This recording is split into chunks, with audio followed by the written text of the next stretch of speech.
Udah siap, on? Dua-duanya udah ya. Alhamdulillah ya. Yuk. Horas Indonesia, kami bersyukur berjumpa dengan Ketua Komnas Perlindungan Anak Indonesia, Aris Merdeka Sirait. Kami berada di markasnya di Jalan TB Simatupang jalan terpanjang di Jakarta. Kami ada di markas di bilangan Pasar Rebo. Horas Le. Terima kasih waktu yang sangat terbatas, di kesibukan lain masih menerima kami Suara Tabian TV. Apa sekarang hal-hal, saya kira kalau kita ikuti di media sosial, pergumulan begitu banyak yang ditangani oleh Komnas Perlindungan Anak. Apa yang berat sekarang menurut Ketua Komnas Perlindungan Anak? Iya, jadi fakta sampai hari ini ada banyak anak-anak yang berkonflik dengan hukum, baik itu anak sebagai saksi, anak sebagai pelaku, dan anak sebagai korban, yang saat ini menjadi perhatian publik, yang tentunya ini menjadikan isu kita bersama. Begitu banyak anak-anak yang terlibat di dalam konflik hukum, namun formulasi untuk menyelesaikan masalah ini kita belum menemukan yang terbaik. Sekalipun ada Undang-Undang Sistem Peradilan Pidana Anak nomor 11 tahun 2012 yang mengkategorikan anak yang berkonflik dengan hukum jika berusia di bawah 18 tahun, batasannya sampai ke 14 tahun klasifikasinya, itu bisa diselesaikan lewat pengadilan, sekalipun tentunya perspektifnya pendekatan penyelesaian berbeda dengan orang dewasa. Dan kemudian klasifikasi anak yang berkonflik dengan hukum di bawah 12 tahun misalnya, itu diatur tidak diselesaikan lewat pengadilan, tetapi diselesaikan lewat pendekatan diversi namanya. Jadi kalau misalnya di atas 12 tahun itu bisa dilakukan pendekatan penyelesaian yang lewat restorasi justice seperti itu. Tetapi kalau anak yang di bawah 12 tahun melakukan tindak pidana, dia tidak boleh diselesaikan lewat pengadilan, tetapi diselesaikan lewat diversi. Nah, pendekatan ini belum berjalan efektif karena apa? Ada persyaratan di dalam Undang-Undang SPPA itu bahwa terjadinya diversi diselesaikan lewat pengadilan itu kalau disetujui kedua pihak, baik itu pelaku maupun korban, dan itu sangat jarang terjadi. Tetapi ada penyelesaian itu. Nah, seperti yang saya katakan tadi, bahwa ternyata ada ketakutan kita sekarang fenomena anak yang berkonflik dengan hukum atau anak yang melakukan tindak pidana itu tidak saja di bawah 12 tahun dalam arti tetapi lebih muda lagi gitu. Jadi ditemukan ada fakta anak 10 tahun pun itu sudah melakukan tindak pidana seperti apa yang dilakukan anak ini seperti orang dewasa, tapi disadari bahwa anak-anak itu tidak melakukan tindakan itu. Nah, saat ini untuk menyelesaikan itu, sekalipun sudah ada pendekatan hukum dengan Undang-Undang SPPA, tetapi untuk anak yang 10 tahun itu telah terjadi apa yang mau saya katakan, bahwa peningkatan anak yang melakukan tindak pidana itu usianya sudah semakin muda. Sementara Indonesia belum punya formulasi untuk menyelesaikan itu. Kalaupun ada formulasi menyelesaikan yang tadi persyaratan-persyaratan undang-undang SPPA juga belum bisa dilaksanakan dengan baik, karena harus persetujuan itu. Jarang terjadi keluarga yang mengalami korban diajak untuk diversi, gitu kan? Nah, itu kemarin di kasus AG ya, yang di mana anak usia 15 tahun ini juga terlibat dalam arti melihat membiarkan terjadinya kekerasan yang dilakukan Marodandi.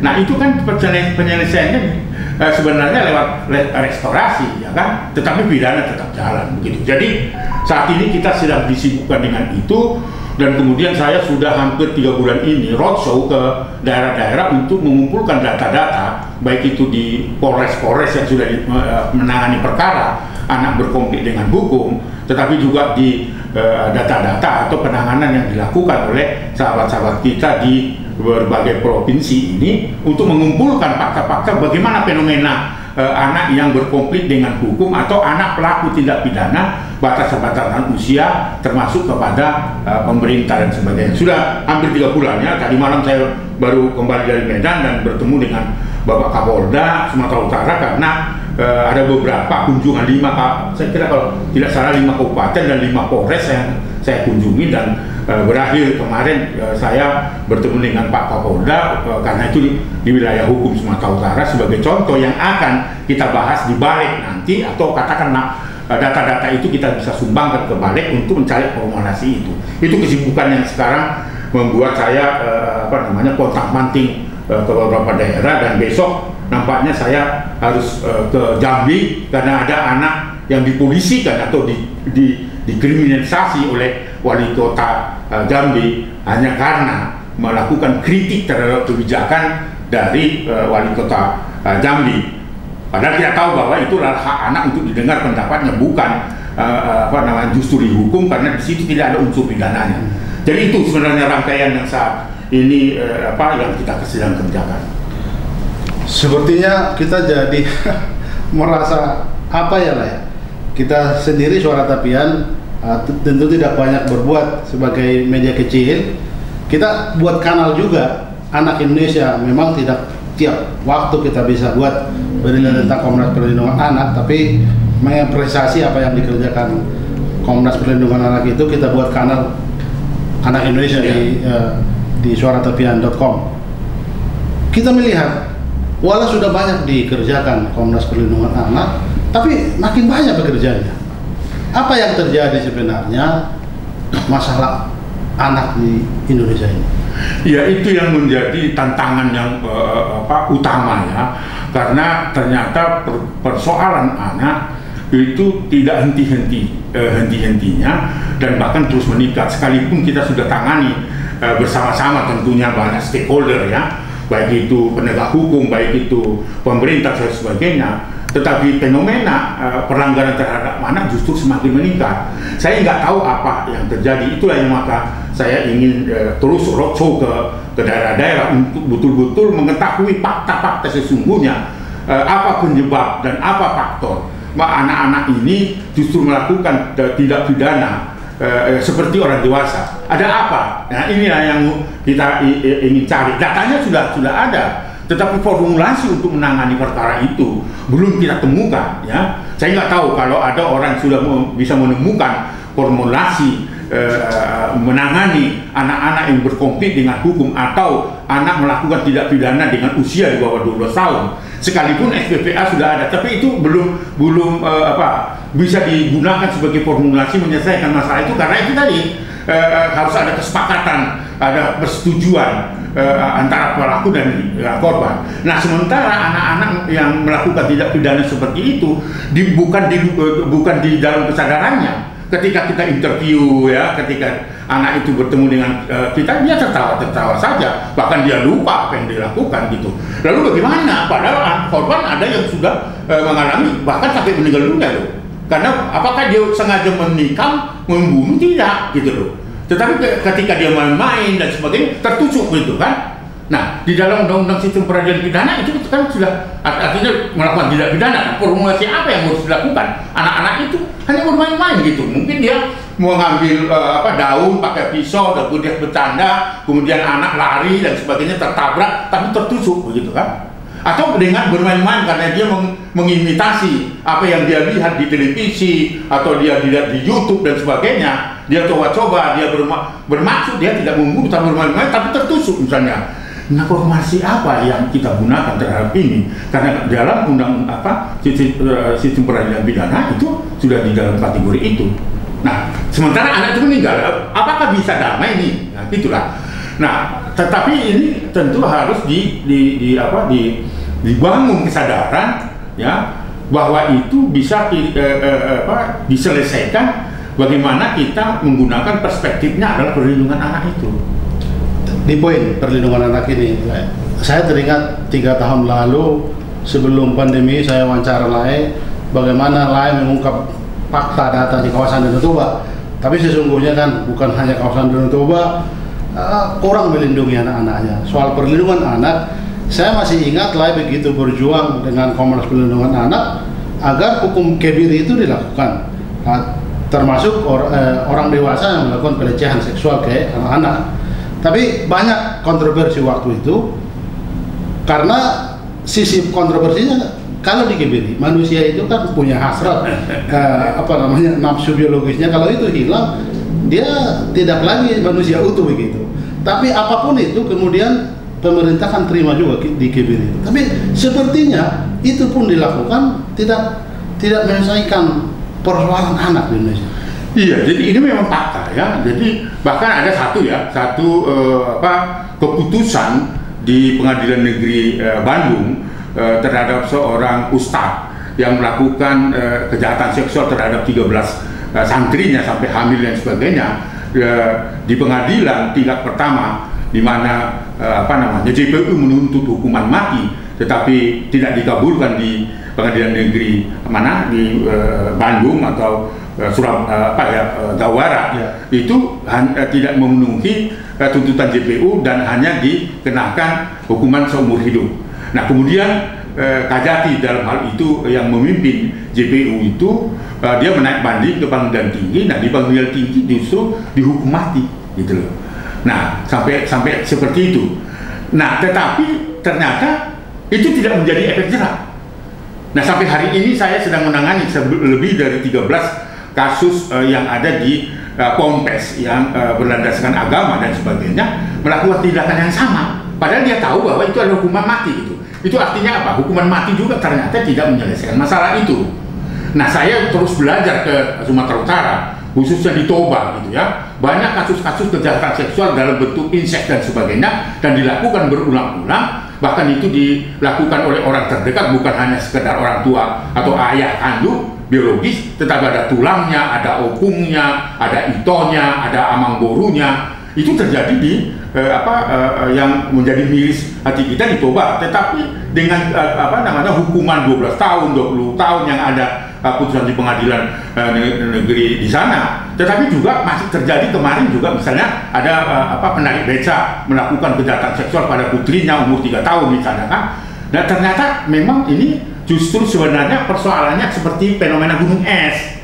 Persoalannya itu sudah lama terjadi, tetapi tidak terungkap. Ada satu sisi itu dianggap aib, satu sisi itu dianggap sebagai bagian urusan rumah tangga, tidak boleh dicampuri orang lain, dan kemudian juga bahwa persoalan itu adalah persoalan yang harus ditutupi, ya kan, tidak boleh diumumkan kepada publik. Itu juga adalah faktor penyebab pertama misalnya kan. Kalau pertanyaannya kenapa kok tidak selesai, padahal hukuman kebiri juga sudah mengancam, ada peraturan, saya kira kalau saya tidak lupa, peraturan pemerintah tentang tata laksana kebiri, walaupun di beberapa tempat ada seperti di pengadilan di Surabaya, di Madura, ada yang dihukum sampai tambahan hukumnya kebiri. Tapi kan persoalannya kebiri itu belum bisa berjalan kalau pidana pokoknya belum jalan. Kalau pidana pokoknya katakanlah 12 tahun jalan, lalu keputusannya ada kebiri, baru dijalankan dan sebagainya. Itulah yang membuat saya bolak-balik ke tempat-tempat di mana anak korban ini, ya, seperti apa yang terjadi baru-baru ini di Samosir, ya, di mana anak ABK mengalami kekerasan seksual yang sampai sekarang dia tidak tahu siapa pelakunya, itu kan. Tetapi dia hamil 8 bulan dan baru tadi malam saya mendengarkan melahirkan, bersalin di rumah sakit Pangururan dengan cara seksar. Itu pun ketika kita bertemu dengan Pak Bupati untuk memberikan atensi terhadap itu.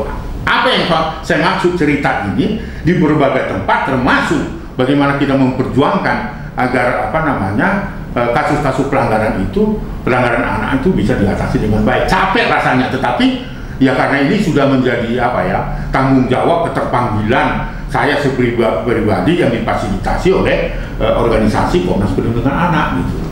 Sebagai ketua Komnas Perlindungan Anak, kita dengar juga teriakan Lai terus bertahun-tahun, tidak sepertinya gunung es itu masih betul. masih kelihatan Lai. Siapa yang kita persalahkan? Apakah kita lalu membuat ini semua salah siapa, atau pemerintah atau agamawan kah? Bisakah kita ulur atau kita cari benang merah yang kasak kusut ini? Saya kira bisa ya. Saya menariknya itu karena anak adalah berasal dari rumah. Anak berasal dari hubungan perkawinan, baik itu berdasar hukum, berdasar agama dan sebagainya, dia lahir dari situ gitu. Nah, menurut saya harus ditarik bahwa yang harus bertanggung jawab adalah orang tua itu sendiri. Fondasinya pertama keluarga. Orang tua, iya, karena anak itu bukan atas kehendak orang lain lahir, tetapi atas kehendak pasangan suami istri yang di rumah.